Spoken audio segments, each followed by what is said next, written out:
بسم اللہ الرحمن الرحیم.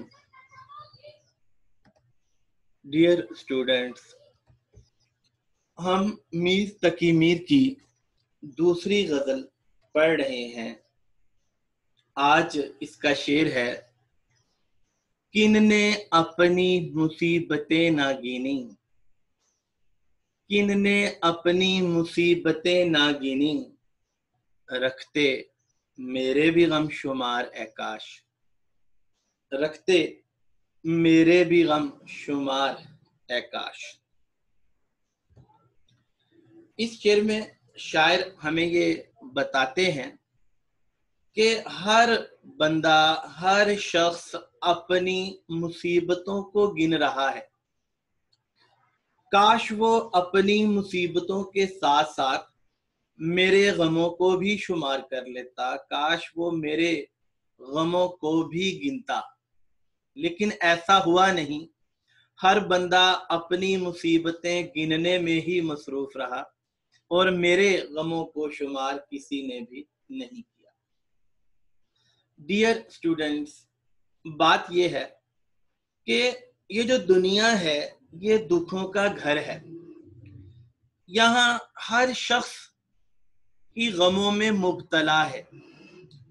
مختلف طرح کے غم ہر انسان کی زندگی میں شامل ہیں، جیسے غم ہستی یعنی اپنی ذات کا غم، غم روزگار یعنی روزگار کا غم، غم دوراں یعنی زمانے کا غم، اور بہت سارے غم انسان کی زندگی میں زہر گھول رہے ہیں، اور ہر بندہ جو ہے وہ اپنے غموں میں مصروف ہے.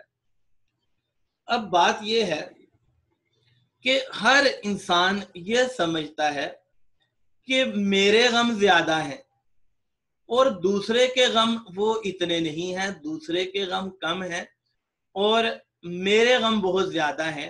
ہر بندہ اس خوش فہمی میں اپنی زندگی کو گزار رہا ہے.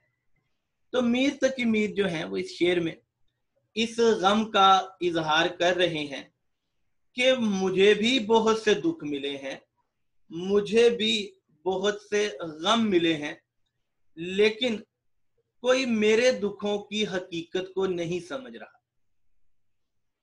ایسا لگتا ہے کہ جیسے اس شعر میں میر تقی میر کی زندگی کا سارا دکھ اور سارا کرب یہ چند الفاظ میں سمٹ کر آ گیا ہے. اگر ہم میر تقی میر کی زندگی کی طرف جھانکیں تو ہمیں یہ پتہ چلتا ہے کہ ابھی ان کا بچپن ہی تھا کہ والد کا سایہ شفقت سر سے اٹھ گیا. خاندان والوں نے بھی کوئی اچھا سلوک نہیں کیا، ان کے سوتیلے بھائی تھے انہوں نے بھی اچھا سلوک نہیں کیا، ماموں خان سراج الدین آرزو انہوں نے بھی کوئی اچھا سلوک نہیں کیا، محبوب جو ہے اس نے بھی ناقدری کی. شاعری کے حوالے سے بھی وہ یہ سمجھتے تھے کہ جو میرا مقام ہے مجھے وہ مقام نہیں دیا جا رہا. تو اس طرح سے میر تقی میر کی جو زندگی تھی اس میں غم محبوب، غم دوراں یعنی ان کے زمانے کا غم بھی شامل ہے. ان کا دلی شہر اجڑتا رہا، برباد ہوتا رہا. پھر غم روزگار بھی ان کی زندگی میں داخل تھا. محبوب نے بے رخی کے تیر چلائے، ناقدری کی، اور اس طرح سے میر تقی میر جو ہے ان کی زندگی ایک دکھوں کی تصویر بنتی چلی گئی. اور ان کا یہ خیال ہے کہ میرے دل کا نگر تو کئی مرتبہ لوٹا گیا. اگر ہم میر تقی میر کی شاعری پڑھیں تو ان کی شاعری ان کے غم کا بھرپور اظہار کرتی ہے. وہ خود کہتے ہیں: مجھ کو شاعر نہ کہو میر کے صاحب میں نے، مجھ کو شاعر نہ کہو میر کے صاحب میں نے، درد و غم کتنے کیے جمع تو دیوان کیا، درد و غم کتنے کیے جمع تو دیوان کیا.